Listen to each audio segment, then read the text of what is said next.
Bonjour et bienvenue dans ce nouvel épisode du podcast Les secrets des relations qui font la différence. Aujourd'hui, nous allons explorer une question essentielle que vous vous êtes peut-être posée. Que faire de l'émotion que nous provoquons ou déclenchons chez les autres? Lorsque nos mots ou nos actions déclenchent colère, frustration ou tristesse, comment devons-nous réagir? Et d'abord, faut-il réagir? Faut-il répondre, ignorer ou réfléchir avant d'agir? Nous allons voir comment développer une meilleure compréhension de nos interactions émotionnelles peut enrichir nos relations au quotidien. Prenons une situation bien connue. Imaginez que vous êtes dans une réunion professionnelle. Vous partagez une idée et soudain un collègue, visiblement agacé, hausse le ton pour critiquer votre proposition. Vous ressentez la montée d'une émotion, peut-être de la colère ou de la gêne. Alors, que faire? Riposter? Se taire et encaisser? Ou choisir une autre voie? Ce genre de moment nous met face à un défi que nous vivons tous. Comment accueillir, accepter l'émotion de l'autre sans perdre notre équilibre et surtout au service de la situation que nous sommes en train de vivre.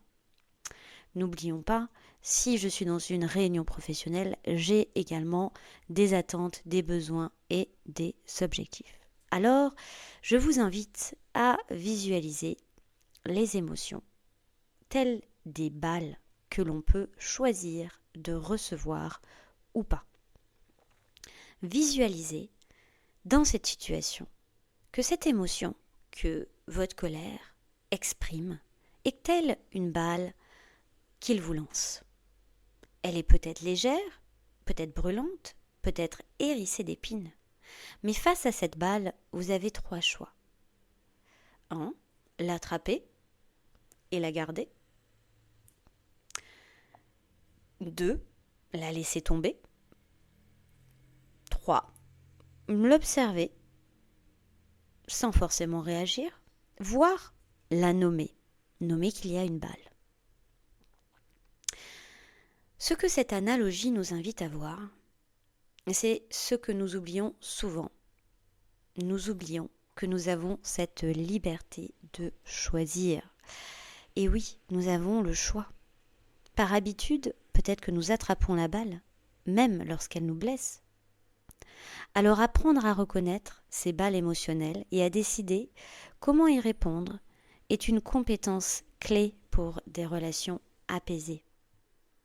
Alors qu'est-ce qui fait que on prend certaines balles et pas d'autres, et que certaines balles nous touchent plus que d'autres? Ces balles émotionnelles, pourquoi nos réactions sont-elles si différentes? Eh bien, nous ne vivons pas tous les émotions de la même manière car elles passent à travers nos filtres personnels. Un de nos filtres, ce sont nos expériences passées. Nos expériences passées influent sur notre perception. Si j'ai déjà eu une expérience où j'ai été critiquée par mon collègue, par mon manager, et que cela m'a fait de la peine, m'a blessée quelque part dans mon ego, et que je n'ai pas pensé cette blessure, c'est-à-dire que je ne l'ai pas guérie, eh bien, je peux être plus sensibilisée à des critiques, et donc réagir. On peut avoir aussi nos interprétations, ça c'est sûr même. Nos interprétations façonnent notre ressenti. Une voix forte n'aura pas la même signification pour chacun. L'un pourra la voir comme une voix passionnée, l'autre pourra la voir comme une voix agressive. Bref, nous sommes des interprètes constamment de notre réalité. Et puis enfin, nous avons notre état émotionnel de l'instant. Et cela module notre tolérance à l'intensité et nos capacités à l'intensité de la situation. Donc, souvenez-vous que ces filtres sont toujours présents. Et cela peut expliquer pourquoi une personne peut percevoir la colère comme une simple contrariété et une autre comme une profonde blessure. Donc, pensez-y, vous avez aussi le choix dans vos filtres de vous poser la question, mais est-ce que c'est vraiment ce qui est en train de se passer ou est-ce que c'est quelque chose qui vient raviver une expérience passée, etc., etc. Donc pensez-y, l'émotion, les émotions ce sont des messages, pas des menaces. Qu'elles soient les nôtres ou celles des autres, ce ne sont pas des attaques. Elles véhiculent des messages sur des besoins ou des attentes non satisfaits. En les accueillant avec curiosité, sans les laisser nous dominer, nous pouvons transformer les tensions en opportunités de dialogue. Alors dans ces moments de tension, voici 3 stratégies que je te propose d'expérimenter pour désamorcer la tension ou les tensions. Première stratégie, c'est la validation émotionnelle. Reconnaître les sentiments de l'autre sans forcément être d'accord. Exemple, je vois que tu es contrarié à cause de ma remarque. Ok, je viens de voir qu'il y a une balle dans la pièce. Et je vois, qu'est-ce qu'on va en faire? En tout cas, je ne suis pas obligée de je suis pas obligée de la prendre. Deuxième stratégie, je peux utiliser la prise de recul. On peut se rappeler que l'émotion de l'autre lui appartient. Vous n'êtes pas responsable de tout ce qu'il ressent. Vous êtes responsable de ce que vous avez dit et fait et de ce que vous ressentez. Mais l'émotion de l'autre lui appartient avec ses propres filtres personnels. Donc un temps de respiration, de réflexion, de prise de recul avant de proposer ou de faire une action ou de dire quelque chose peut vraiment aider à désamorcer la tension. Ou simplement le notifier qu'on a besoin d'un peu de temps avant de faire un retour. Bien entendu, tant que notre intégrité physique et psychologique ne sont pas en danger. Troisième stratégie, c'est la reformulation. Et celle-ci est vraiment, alors on peut utiliser les 3 en même temps, mais la reformulation, c'est vraiment clé pour clarifier ce qui se passe. Et surtout pour éviter les malentendus et désamorcer le conflit. Alors la reformulation, on l'a quand notre état émotionnel nous le permet aussi. Mais clarifier. La plupart des conflits, des tensions sont des malentendus et des mauvaises communications. Donc, exemple, si je comprends bien, ma proposition te paraît difficile à appliquer parce que blablabli, blablablou, parce qu'il te manque du temps, parce que tu aurais préféré travailler avec John.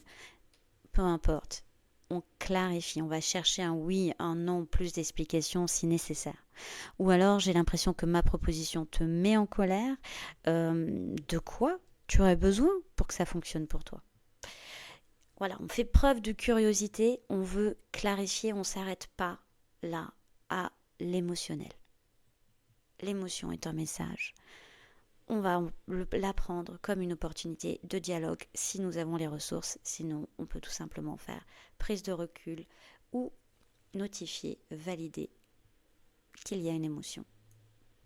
Alors en conclusion, le choix vous appartient. Lors de votre prochaine conversation tendue, en tension, prenez un instant pour réfléchir. Qu'est-ce qui se passe là? Quelle balle on est en train de m'envoyer que je ne veux pas? Quelle émotion je suis prêt à accueillir ou pas? Et pourquoi? Et quelle stratégie je voudrais adopter? Peut-être que je réagis toujours de la même manière quand John fait les mêmes critiques sur mon travail. Eh bien aujourd'hui, je ne vais plus réagir de la même manière. Je vais soit pas rebondir, soit notifier son émotion, soit clarifier. C'est à vous de choisir, vous êtes libre. Vous avez cette liberté de choix qui peut vraiment transformer vos relations. Puisque si vous n'agissez plus de la même manière, eh bien la réponse en face va forcément être différente. Voilà pour aujourd'hui. Je vous remercie de votre écoute. Envoyez-moi vos questions si vous avez envie que j'y réponde et vos commentaires ou vos retours pour un processus d'amélioration. Dans tous les cas, moi je coach et je facilite notre compétence relationnelle pour un mieux vivre et un mieux coopérer, travailler ensemble.